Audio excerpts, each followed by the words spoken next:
On our first morning in Barcelona, we went to visit the famous Basilica of the Sagrada Familia. 5 generations have witnessed the temple's rise in Barcelona, as you can see in this aerial photo, which rises above and can be seen for blocks within the city. The beginnings of the expiatory temple of the Holy Family, known as the Sagrada Familia, go back to 1866, when bookseller Joseph Maria Boccabella founded the Spiritual Association of Devotees of St. Joseph, which in 1874 began campaigning for the construction of an expiatory temple dedicated to the Holy Family. The project was commissioned initially to the architect Francesc Villar, but he resigned after 1 year after the first stone was laid due to differences with the association.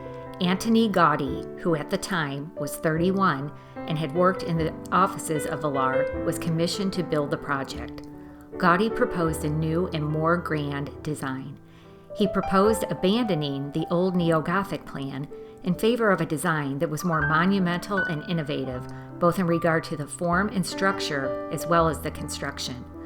Gaudí's design consisted of a large church with a floor plan based on a Latin cross and soaring towers. It was to be immensely symbolic, both architecturally and sculpturally, and conveyed the teachings of the Gospels and the Christian Church.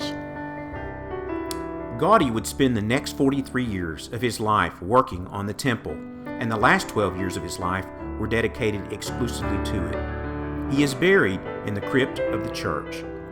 Sadly, at the time of his death at age 73 in 1926, he was run down by a streetcar with less than 25% of the project complete. Here is a picture of the nativity facade at the time of Gaudí's death. Since Gaudí's death, architects and developers have remained true to the design and the completion of Gaudí's plans and vision that he had. The sculptures and images carved of stone are amazingly detailed and evoke emotion. Just take a look.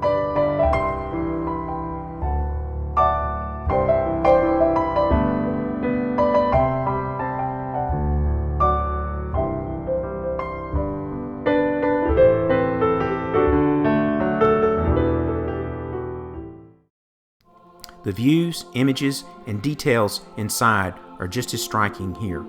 Julie and I were a bit overwhelmed trying to capture the beauty of it all in these images.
The church was consecrated by Pope Benedict on November 7, 2010, in front of a congregation of 6,500 people. Another 50,000 people followed the consecration mass from outside the basilica, where more than 100 bishops and 300 priests were present to offer Holy Communion. It is anticipated that the building will be completed by 2026, the 100th anniversary of Gaudí's death.